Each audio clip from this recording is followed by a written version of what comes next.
سلطان محمود غزنوی سے یہ بات کہی، اللہ اکبر، کہ آپ کا نالائق بھتیجا میرے گھر میں گھس آتا ہے۔ یہ بات کسی بڑھیا نے کہی حضرت سلطان غزنوی سے کہ آپ کا نالائق بھتیجا میرے گھر میں گھس آتا ہے اور میری بیٹی جوان ہے۔ بس اس کے آگے میں کچھ نہیں کہنا چاہتی۔ تو حضرت نے فرمایا کہ جب وہ بدبخت دوبارہ تمہارے گھر میں آئے تو مجھے فوری اطلاع کر دینا، اور اپنا خصوصی کوئی کوڈ ورڈ دیا کہ جب اس کے ساتھ تو آئے گی تجھے کوئی میرے تک پہنچنے میں رکاوٹ نہیں بنے گا، تو پھر میں انصاف کے تقاضے پورے کروں۔ 2-3 دن گزرے، بڑھیا آ گئی، رات کا موقع تھا۔ سلطان اٹھا، تلوار لی اور ساتھ چل پڑا۔ بڑھیا کے گھر میں داخل ہوا۔ داخل ہوتے اس نے کہا کہ چراغ گل کر دیا جائے۔ چراغ گل کر دیا گیا تو اس نے جا کے اس نوجوان کی گردن کاٹ دی۔ پھر اس کے بعد اس نے کہا کہ مجھے پانی دیا جائے۔ اس نے پانی کا کٹورا دیا، اس نے پانی پیا، پھر کہا اب چراغ جلا دو۔ جب چراغ جلایا گیا تو اس نے لاش کو دیکھا اور کہا الحمدللہ۔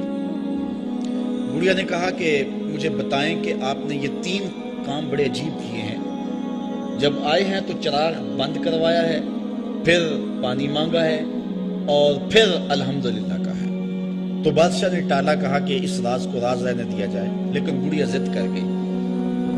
تو بادشاہ نے کہا سنو کہ تم نے کہا تھا کہ آپ کا بھتیجا ہمارے گھر میں گھس آتا ہے اور میری بیٹی جوان ہے، تو جب میں تمہارے گھر داخل ہوا تو میں نے چراغ اس لیے بجھوا دیا تھا کہ کہیں عدل کے تقاضے پورے کرنے میں رکاوٹ نہ بنے اور بھتیجے کا چہرہ مجھے انصاف کرنے سے روک نہ دے، تو میں نے اس لیے چراغ بجھوا دیا۔ کہا بات سمجھ آ گئی۔ تو کہا آپ نے جب چراغ بعد میں روشن کروایا تو الحمدللہ کیوں کہا؟ کہا کہ میں اس دن سے پریشان تھا کہ میرا خون اتنا گندا ہو گیا کہ بادشاہ کا بھتیجا ہو کے ایک بڑھیا کے گھر میں جا کے یوں زیادتی اور ظلم کرتا ہے، لیکن جب چراغ جلا روشن ہوا تو وہ میرا بھتیجا نہیں تھا، وہ کوئی اور تھا، صرف ہمارا نام استعمال کرتا ہے۔ تو میں نے کہا الحمدللہ، یا اللہ تیرا شکر ہے کہ میری نسل اتنی گندی نہیں ہوئی ہے۔ تو کہا آپ نے پھر فوری پانی منگوایا اور پیا۔ بادشاہ نے کہا بڑھیا یہ راز رہنے دو، یہ نہ پوچھو۔ بڑھیا ضد کر گئی کہ نہیں مجھے یہ بھی بتاؤ۔ تو کہا بڑھیا پھر سن، جس دن سے تو نے بتایا تھا کہ آپ کا بھتیجا میرے گھر میں گھس آتا ہے، اس دن سے نہ میں نے پانی پیا تھا نہ کھانا کھایا تھا۔ میں نے کہا تھا جب تک ظالم کو کیفر کردار تک نہیں پہنچا دیتا اتنی دیر تک نہ کھانا کھاؤں گا نہ پانی پیوں گا۔ اب ظلم کا انجام تو نے دیکھ لیا، اب میرا اتنا حق تو بنتا تھا کہ 2 گھونٹ پانی کے پی لو۔